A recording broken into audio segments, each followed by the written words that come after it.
জোর করে ভোট আদায়, ভয় দেখানো, সহিংসতা, এগুলো কি ইসলাম সমর্থন করে?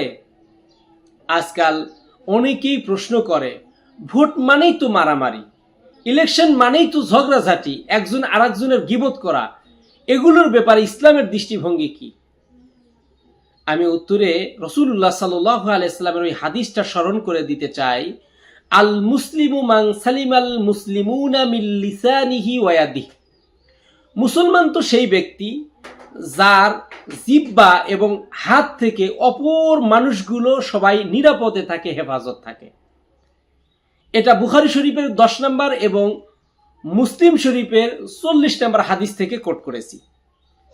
এখন আপনাদেরকে যে বিষয়টা বলতে চাই, মারামারি, কুৎসা রটনা করা, একজন আর একজনের গীবত করা, পরনিন্দা করা, চরিত্র হনন, এগুলো ইসলাম কখনো সমর্থন করে না। ইসলাম এগুলোর সম্পূর্ণ বিরুদ্ধে। এ ব্যাপারে মহান আল্লাহ রাব্বুল আলামিন 5 নম্বর সূরা মায়েদার 32 নম্বর আয়াতে কারিমার ভিতরে ইরশাদ করেন, মান ক্বাতালা নাফসাম বিগাইরি নাফসিন আও ফাসাদিন ফিল আরদি ফাকান্নামা ক্বাতালান নাস জামিআ। যে অন্যায়ভাবে কাউকে হত্যা করলো, কাউকে হত্যার পরিবর্তে নয়, বা এই পৃথিবীতে ফিতনা ফাসাদ ছড়ানোর অপরাধে নয়, সে যেন সমস্ত মানুষকেই হত্যা করে ফেলল। ওয়ামান আহইয়াহা ফাকান্নামা আহইয়ান নাস জামিআ।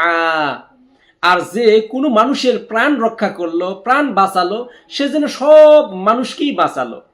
মহান আল্লাহ রাব্বুল আলামিনের এই ফরমান থেকে আমরা বুঝতে পারলাম, যদি আমরা কাউকে অন্যায়ভাবে হত্যা করি, তাহলে অবশ্যই সব মানুষকে হত্যা করার অপরাধে অপরাধী হব, আল্লাহর কাঠগড়ায় দাঁড়িয়ে জবাবদিহিতা করতে হবে। আর যদি কাউকে আমি বাঁচিয়ে নেই, কারোর প্রাণ যদি আমি রক্ষা করি, অবশ্যই সব মানুষকে বাঁচাইলে যে সব হয়, আল্লাহ খুশি হয়, ওই বিষয়ের সকল উপকারিতা এবং সব আমাকে আল্লাহ রাব্বুল আলামিন দিয়ে দেবেন। আর কুৎসা রটনা করা, এটা তো মহা বড় পাপ।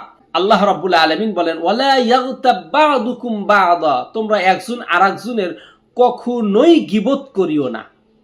তাহলে আমরা এই যে ইলেকশন বা এই ভোটের সময় দেখতে পাই যে একজন আরেকজনের নামে গীবত, কুৎসা রটনা করি, একজনের চরিত্র হরণ করি, এগুলো কখনো ইসলাম বৈধতা দেয় না। ইসলাম এ ব্যাপারে কঠোর হুঁশিয়ারি দিয়ে রাখছে। আমি আপনাদেরকে মূল মেসেজ যেটা দিতে চাই, এই রাজনীতিক সহিংসতা, এটা ইমানের পরাজয়।